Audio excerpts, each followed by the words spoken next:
Gale Storm.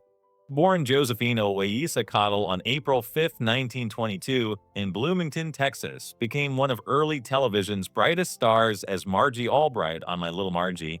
The quick-witted, meddlesome 21-year-old daughter always scheming to protect her father from the wrong women and always landing both of them in trouble. The show is only meant to be a summer fill-in for I Love Lucy in 1952, but audiences fell so hard for Margie that it ran for 126 episodes across CBS and NBC. The role never earned her an Emmy, but Margie's warmth and comic energy turned Gale into a genuine television icon. She earned 3 stars on the Hollywood Walk of Fame for television, radio, and recording combined. In her later years, she battled serious health issues, and after time in failing health, she was moved into a convalescent home in Danville, California. On June 27, 2009, Gale Storm passed away there at the age of 87, of natural causes, leaving behind a legacy that helped define what early American television could be. Clarence Kolb was born on July 31, 1874, in Cleveland, Ohio, and spent over 60 years making audiences laugh, first in vaudeville as half of the legendary comedy duo Kolb and Dill, and then on screen as one of Hollywood's most recognizable authority figures. He brought that same blustery, booming energy to George Honeywell on My Little Margie, Vern Albright's perpetually exasperated boss at the investment firm, never quite catching on to how much trouble followed that man home. It was the role a whole new television generation knew him for. His biggest pre-TV glory had been the corrupt, fast-talking mayor in the 1940 classic His Girl Friday, and his flustered father in the Academy Award-nominated Merrily We Live, neither earning him individual honors, but cementing him as one of the era's most dependable scene stealers. About 18 months before the end, he suffered a stroke that slowly wore him down. On November 25, 1964, Clarence Kolb died at the Orchard Gables Sanitarium in Hollywood, California, at the age of 90, outlasting almost everyone who ever shared a stage or a set with him. Charles Farrell, born August 9, 1900, in South Walpole, Massachusetts, was already a legendary name in Hollywood long before he stepped onto the small screen, a matinee idol of the silent era, famous for his romantic pairings with Janet Gaynor in films like Seventh Heaven. When his film days quieted, he found an unexpected second chapter as Vern Albright on My Little Margie, the charming, widowed father forever being rescued from his own romantic blunders by his scheming daughter. The role ran from 1952 to 1955 across 126 episodes, and it brought Farrell's natural warmth back into American living rooms in a way few expected. No Emmy nominations came for Vern, but Charles earned 2 stars on the Hollywood Walk of Fame. After his wife Virginia died in 1968, he grew increasingly quiet and reclusive in Palm Springs, the city he had helped build and once served as mayor. On May 6, 1990, Charles Farrell died of heart failure in Palm Springs, California, at the age of 89, a man who had been a star in 2 completely different eras and made both look effortless. Gertrude Hoffman was born Eliza Gertrude Wesselhoft on May 17, 1871, in Heidelberg, Germany, and didn't begin her Hollywood acting career until she was already past 60, which makes everything she accomplished after that all the more remarkable. She became beloved to My Little Margie audiences as Mrs. Otis, the sharp, white-haired next-door neighbor who was always ready with a raised eyebrow and her signature line, asking Margie what the latest caper was, and throwing herself into every scheme with a glee that suggested she had simply been waiting her whole life for this kind of fun. No awards came for Mrs. Otis, but the character became one of the show's most treasured presences across its full run from 1952 to 1955. She continued working into her 90s, making her final television appearance in 1963 on Car 54, Where Are You? Then on February 13, 1968, Gertrude Hoffman passed away from a heart attack in Santa Barbara, California. She was 96 years old, one of the oldest actors of her generation, and one of the most unforgettable.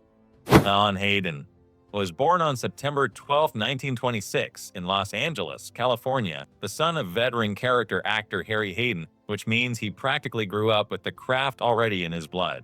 His most remembered role was Freddie Wilson on My Little Margie, Margie's lovable, slightly goofy boyfriend who showed up faithfully across all 126 episodes from 1952 to 1955, always earnest, and always a half step behind whatever scheme Margie had already set in motion. No awards or nominations came for Freddie. It was not that kind of role, but it was the part that made Don Hayden a recognizable face in early American television. After the show ended, his career slowed. He did a handful of guest appearances before quietly retiring from acting. He passed away on April 7, 1998, in Los Angeles, California, at the age of 71. The exact cause was never publicly reported, and he left the world as quietly as he had eventually left the screen. Hilary Brooke was born Beatrice Sophia Matilda Peterson on September 8, 1914, in Astoria, New York, and built an entire screen identity around an accent she taught herself. She had learned a polished British inflection to stand apart from the crowd of blonde actresses competing for the same roles, and it worked so well that Hollywood kept casting her as English women even though she had never been one. On My Little Margie, she played Roberta Townsend, Vern Albright's sophisticated, glamorous girlfriend, a recurring presence whose elegance made every scene with the fumbling Vern funnier by contrast. She appeared throughout the show's run from 1952 to 1955. The role earned her a star on the Hollywood Walk of Fame for her television work, though no individual nominations came for Roberta. After retiring from the screen in 1960, she lived quietly in Southern California for nearly 4 more decades.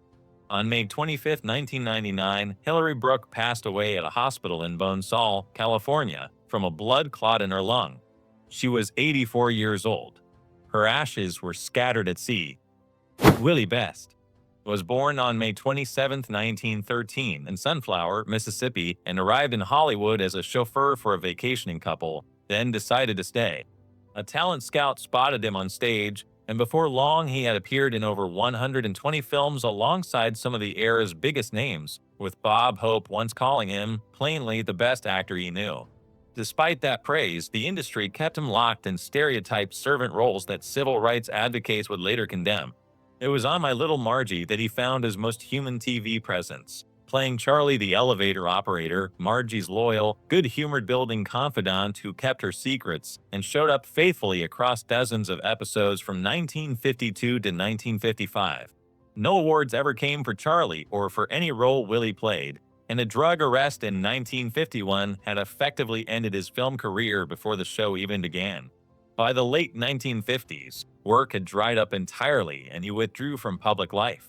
On February 27, 1962, Willie Best died of cancer at the Motion Picture Country home in Woodland Hills, California. He was around 48 years old, largely forgotten, and for years after, his grave sat unmarked. Roy Roberts was born Roy Barnes Jones on March 19, 1906, in Tampa, Florida, and over a career stretching more than 4 decades, he appeared in over 900 productions, the kind of number that sounds impossible until you understand how recognizable that silver-haired, mustached, no-nonsense face was across nearly every major American TV series of his era. On My Little Margie, he played multiple guest characters, captains, doctors, authority figures, turning up in various episodes and bringing his signature command to everyone. He was the kind of actor every show called when they needed someone who looked like he was used to being in charge. No individual nominations came from My Little Margie, but his work on shows like The Beverly Hillbillies, Bewitched, Gunsmoke, and The Lucy Show made him one of the most quietly indispensable faces on 1960s television. His last screen appearance came in 1975, and just weeks later, on May 28, 1975, Roy Roberts died of a heart attack at St. Vincent's Hospital in Los Angeles, California.